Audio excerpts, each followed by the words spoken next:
Welcome to our YouTube channel Ashish sir. आज बहुत अलग तरीके का कोशिश करने जा रहा हूँ क्योंकि अपने पास समय बहुत कम बचा हुआ है। अपने को बहुत थोड़ा सा बच्चों को डाउट है क्वेश्चन नंबर 2 में, जैसे कि आप लोग देख सकते हो। Question number 2, from the following information determine the taxable and non taxable service supply and compute the GST liability. आपको जीएसटी लायबिलिटी कैलकुलेट करने के लिए कहा गया है at the rate of 18% and 12%। दो तरीके की क्वेश्चन आपको दिए गए, ठीक है। तो 18% से भी निकालना है आपको, 12% से भी निकालना, और ये टाइप के क्वेश्चन आपको 15 मार्क के लिए आएंगे पेपर में, ठीक है। क्वेश्चन नंबर 2 में आपको ये देखने के लिए मिल सकता है। तो हम ज़्यादा वक्त ज़ाया नहीं करते हैं और फटाफट स्टार्ट करते हैं। Mister Amit gives you the following information of his transaction for the नवंबर 2017, ठीक है। Rent receive for factory building, बेटा ये होगा टैक्सेबल। क्या होगा? टैक्सेबल। क्यों बेटा टैक्सेबल होगा? क्योंकि फैक्ट्री बिल्डिंग से उसको पैसा मिल रहा है। For machinery in factory taxable. For residential houses exempt. बेटा रेसिडेंशियल हाउसेस इसीलिए एग्जेम्प्ट होता है क्योंकि हम इसको इनकम फ्रॉम हाउस प्रॉपर्टी में डालते थे। फर्नीचर इन रेसिडेंशियल हाउस, आपने अपने घर को भाड़े पर दिया है, साथ में अपने फर्नीचर को भी दिया, तो उस पर मिलने वाले इनकम पे आपको क्या भरना पड़ेगा? जीएसटी भरना पड़ेगा, यानी आपने उसको फर्नीचर को रेंटिंग पे दिया हुआ है। For open plot of land rented to the circus को दिया है तो भाई आपको टैक्स जीएसटी भरना पड़ेगा। एग्रीकल्चर प्लॉट पे आपको जीएसटी भरने की जरूरत नहीं है, exempt. For hotel rooms declare tariff per day is 1200। बेटा 1200 रुपए से ज्यादा है, 1200 रुपया है। मैंने आपको क्लियरली बताया 1000 रुपए से ज्यादा होगा तो आपके लिए वो टैक्सेबल होगा। अगर यही डिक्लेयर टैरिफ 1000 रुपए से कम होगा तो आपको यहाँ पर एग्जाम का सामना करना पड़ेगा। For hostel for working women taxable. For renting building to the Saraswati high school कहा गया है तो ये अपना प्राइमरी एजुकेशन में, इसलिए वो एग्जेम्प्ट माना जाएगा। For renting premises for ATM machine of bank taxable. Next, for renting of rooms for religious purpose where the rent for a per day 750, 750 रुपया है रेंट, तो it is exempt. For open plot of land for animal husbandry, बेटा ये भी क्या माना जाएगा? Exempt. Remuneration received as a member of parliament, exempt. Pension receive from ex employer, exempt. आप सैलरी में जो पढ़ चुके हो, आपने इनकम फ्रॉम अदर सोर्सेस में जो पढ़ा हुआ है, यानी जो आपने डायरेक्ट टैक्स में पढ़ा वो यहाँ पर आ जाएगा, तो वो सब एग्जेम्प्ट माना जाएगा, ठीक है। आपने remuneration receive from member of parliament, income from other sources में पढ़ा हुआ था, पेंशन पढ़ा हुआ था, ठीक है। तो ये सारी चीजें आपके लिए क्या मानी जाएगी? एग्जेम्प्ट मानी जाएगी। Clear? Mr. Raja is owning certain properties which he is given as follows. The said sum include rent from a building was let out to the Trisure coaching classes for providing coaching of TYBCOM rupees 4 lakh rupees. भाई 4 लाख रुपए का TYBCOM को coaching provide कर रहे हैं तो भाई आपको यहाँ पर टैक्स भरना पड़ेगा, ठीक है। Allow to use space of building for placing vending machine, बेटा tax. Building was let out to the use for corporate office, taxable. Houses are let out to the individual for residential purpose, बेटा residential purpose, exempt. Vacant land use for animal husbandry, अभी मैंने बताया, ये भी क्या माना जाएगा? Exempt. A building was let out to the Vidya Prasarak school, तो ये भी क्या माना जाएगा? एग्जाम्प्ट। स्कूल को दिया यानी up to the education of 12th standard. A hall was let out to the religious purpose for the general public 6 lakh rupees, 6 lakh रुपए का आपने दिया गया है, out of which 3 lakh rupees were received in case where rent per day was 8000। बेटा अगर भाड़ा 10,000 के नीचे है तो अगर आपका भाड़ा रेंटिंग रिलीजियस पर्पस के लिए भाड़ा अगर 10,000 रुपए से नीचे है तो वो एग्जाम्प्ट होता है, 10,000 के ऊपर रहेगा तो इट इज टैक्सेबल। तो बेटा इसमें से 6 लाख में से 3 लाख के ऊपर टैक्स नहीं लगेगा, मतलब आपको सिर्फ 3 लाख रुपए के ऊपर यहाँ पर टैक्स पे करना है। अब building let out to RBI, a building is let out to RBI, it is taxable in nature, ठीक है। Land use for exhibition, taxable in nature. compute the amount of GST by Mr. Raja assuming that rent is exclusive of GST in each case. Make sure suitable assumption. Applicable rate of GST is 18%. मतलब आपको GST निकालने के बाद, आपको value of GST निकालने के बाद, जिस तरीके से देखो आपने वैल्यू ऑफ टैक्सेबल सर्विस निकाला है 44 लाख, ठीक है। अब आपको यहाँ पर क्या निकालना है, CGST निकालना है 9%, SGST निकालना है 9%। मतलब आपको यहाँ पर क्वेश्चन में दिया था, आपको यहाँ पर क्वेश्चन में दिया था एप्लीकेबल GST रेट इज 18%। तो आपको इस 18% को दो पार्ट में डिवाइड करना है, 9% CGST, 9% SGST। तो आपको आएगा GST पेएबल, दैट इज ये दोनों अमाउंट का आपको क्या करना पड़ेगा, ऐड करना पड़ेगा, ठीक है। Now come to the next question बेटा।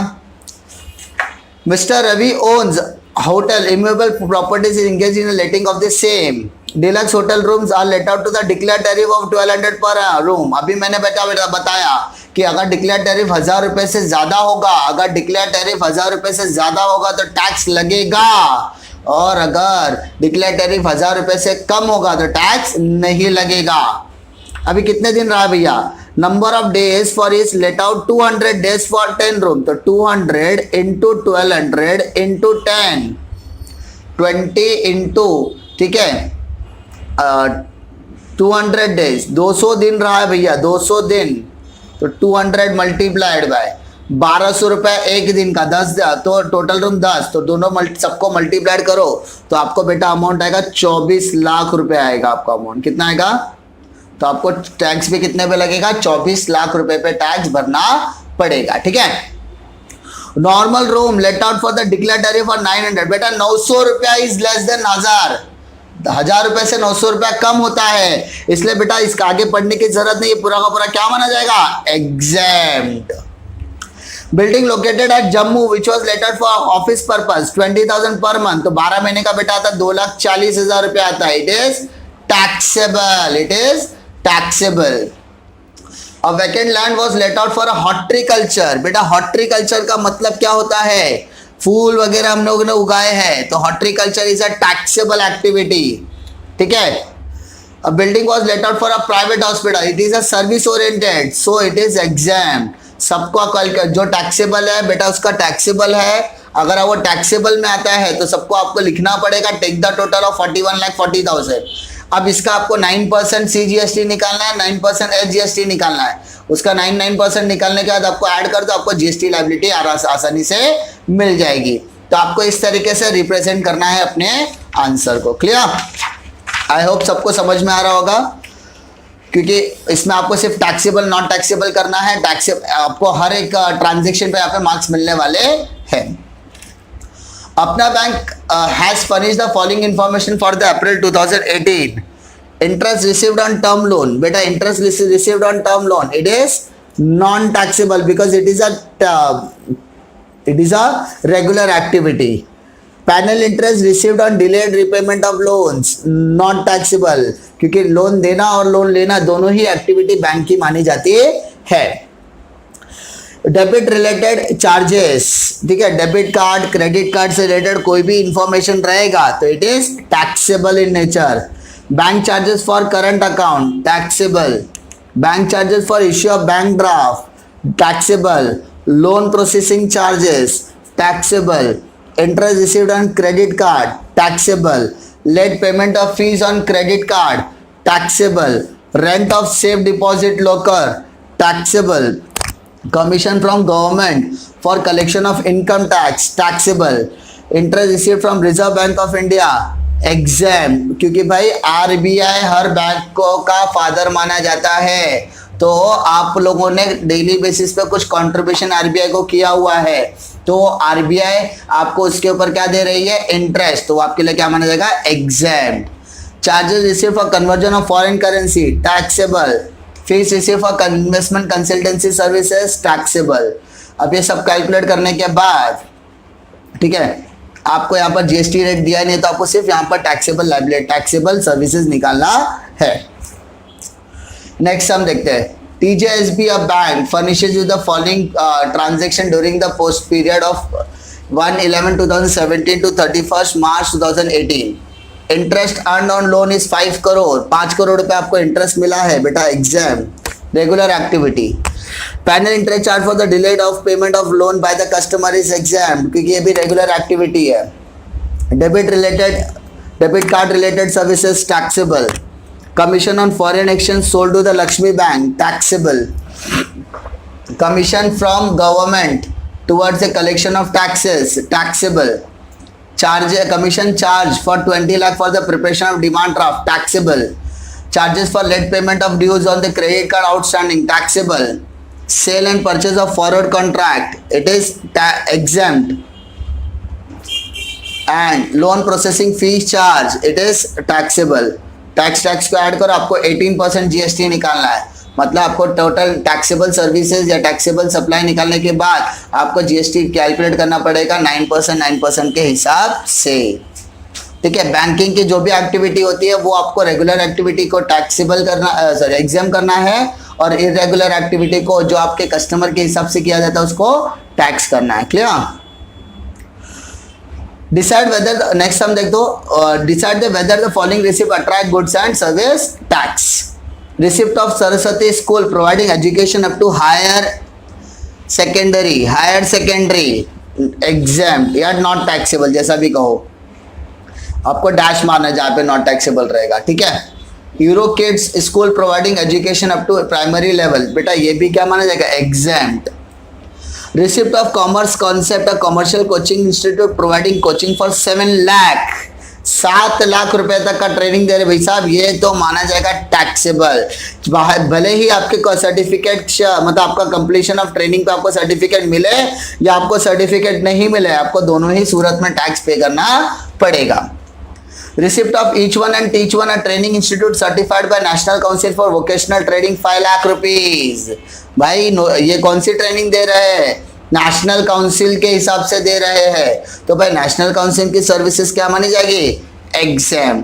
Take the total. इस तरीके से आपको क्वेश्चन सॉल्व करना है। ठीक है, डोंट गेट कंफ्यूज। आपको एक सम पक्का आपको इसमें से पूछा जाएगा, इसके लिए आपको एग्जाम सर्विसेज आपको पढ़नी पड़ेगी, एग्जाम सर्विसेज आपको पढ़नी पड़ेगी। ठीक है, आई होप आप लोगों को समझ में आया रहेगा आपको किस तरीके के क्वेश्चंस पूछे जाएंगे।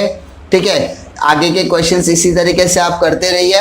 ठीक है, अगर आपको किसी भी तरीके के डाउट्स वगैरह आते हैं तो आप कमेंट सेक्शन में जाके वो डाउट्स को पूछ सकते हैं। ठीक है, आगे के क्वेश्चंस आप खुद ट्राई कीजिए। अगर किसी तरीके की डिफिकल्टी आती है तो आप कमेंट सेक्शन में अपने डाउट को डाल दीजिए, आपको 101% रिप्लाई मिलेगा।